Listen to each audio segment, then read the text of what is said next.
And that's where you see rise to things like zero trust, where we're making sure that people have the least amount of access that's only necessary for their job. And that helps protect some of the data as well, in my opinion.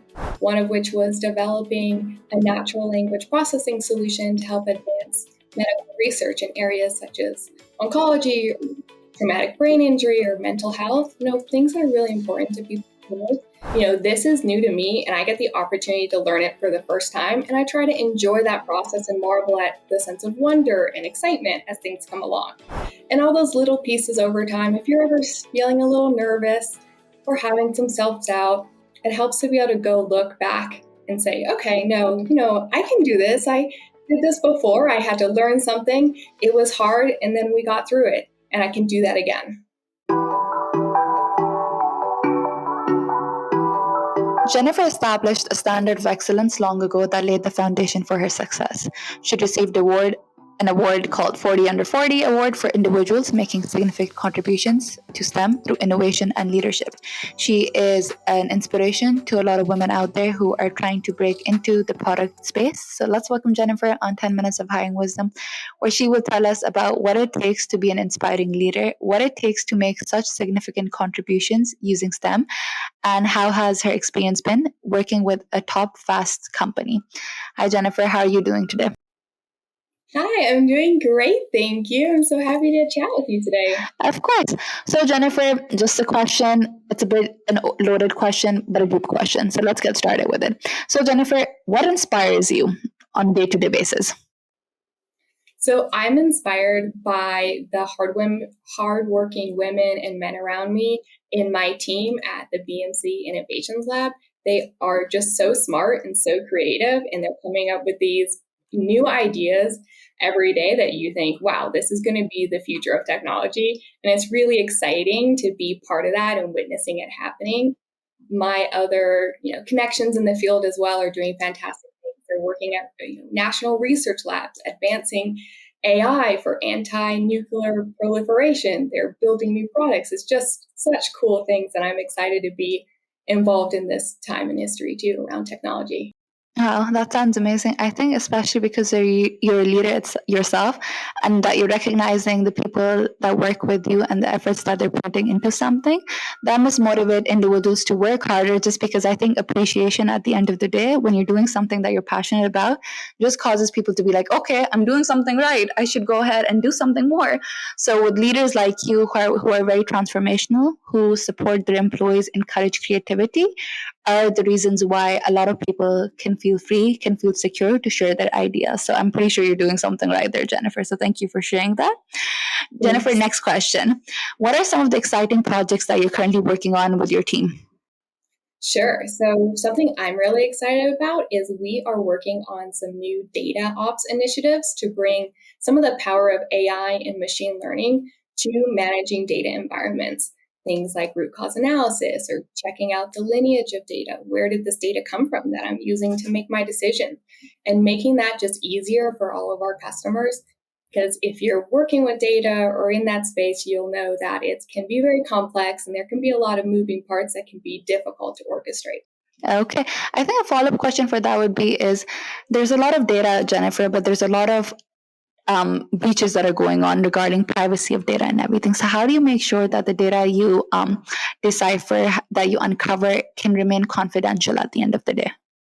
Oh, absolutely. So data privacy and data security are top concerns that we consider as well. And that's where you see rise to things like zero trust, where we're making sure that people have the least amount of access that's only necessary for their job. And that helps protect some of the data as well, in my opinion. Okay, thank you for sharing that. Next question, Jennifer.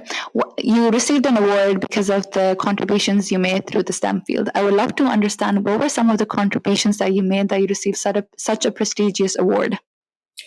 Thanks. So prior to joining BMC, I worked for Intellidyne and worked in the public sector, leading their AI and machine learning practice. So I won that award for a few of the programs that I led, one of which was developing a natural language processing solution to help advance medical research in areas such as oncology, traumatic brain injury, or mental health.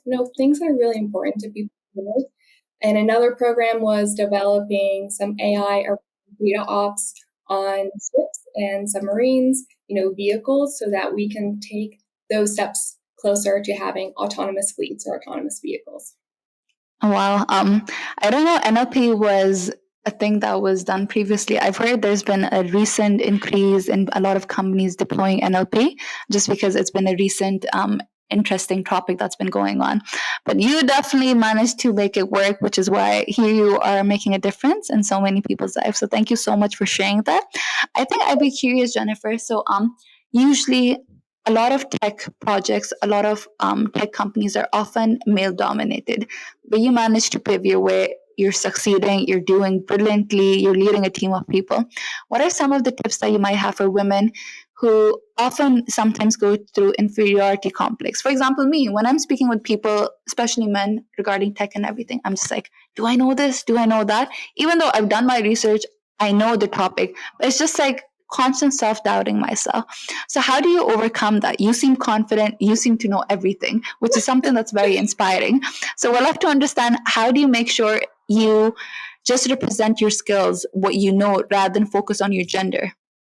Sure. So, ways I try and build my confidence in a space, if I'm new to it, especially, is I think, this is new to me and I get the opportunity to learn it for the first time. And I try to enjoy that process and marvel at the sense of wonder and excitement as things come along. I think, yeah, if someone else may have had 20 years in this space, but this is my first time, like, this is something special. So I try and savor the moment, so to speak, for that, instead of thinking of it as something I'm lacking or being afraid of the unknowns and being overwhelmed that maybe there's a lot to learn. After doing that, once I've gotten some experience, had some small wins or successes, I like to save my receipts, so to speak, and I'll just kind of note down in a folder, a win that I had, or when a project went really well, or save some positive feedback from a customer, and all those little pieces over time. If you're ever feeling a little nervous or having some self doubt, it helps to be able to go look back and say, okay, no, I can do this. I did this before. I had to learn something. It was hard, and then we got through it, and I can do that again. Hey, I love that. I think it's the little things that matter at the end of the day, because at that moment you're just like, okay, it might not be a big deal, but over time you see that all the dots connect together and it makes you who you are as a person. So I love that. Thank you for sharing that. Next question, Jennifer, would be more around your company, BMC. So one of the things BMC does is it recognizes that individuals should make a difference to their community through volunteer work. You work at a dog shelter, from what I remember from my research. What are some other steps BMC does to make a difference in the community? Oh, absolutely. Yeah. So, like you mentioned, they have the BMC Cares and they recognize their employees that are doing volunteer work. So, I got their Changemaker Award badge. Which is exciting for the work with the shelter.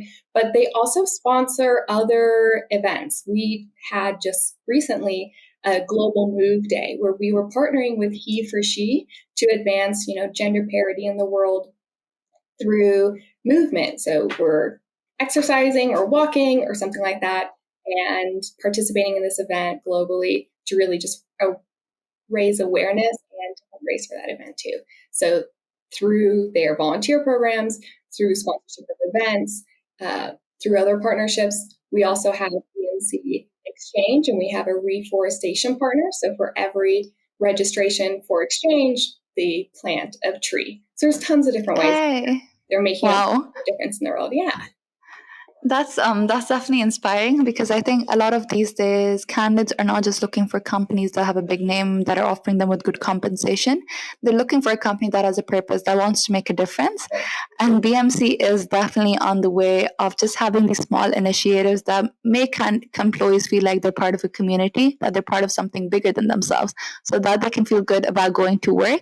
And that's definitely very inspiring. And of course, with employees like you who are taking such strong interest in all the initiatives that they're taking, that showcases that what they're doing is something that they're doing right. So thank you so much for sharing that, Jennifer. Last question, Jennifer. Because you're a leader in a team, you must have a lot of active openings because the company continues to grow. What are some of the roles that you're actively hiring for? So if people are looking for jobs, they know what to seek for.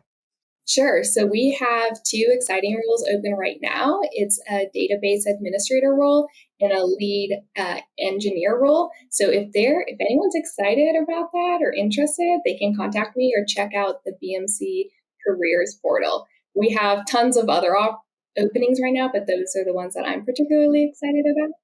Okay, well, Jennifer, our time is up. You are definitely an inspiration for a lot of women out there who want to go into STEM but might be scared to do so. You showcase that it's okay to not know everything, but over time, you should understand that it would be a learning experience for you. That every obstacle that might come your way, you can always take that as a challenge and learn from it. You have done a lot of great work, and it's people like you who are contributing to the world and making it a better place. Thank you so much for coming on the show. Thank you so much.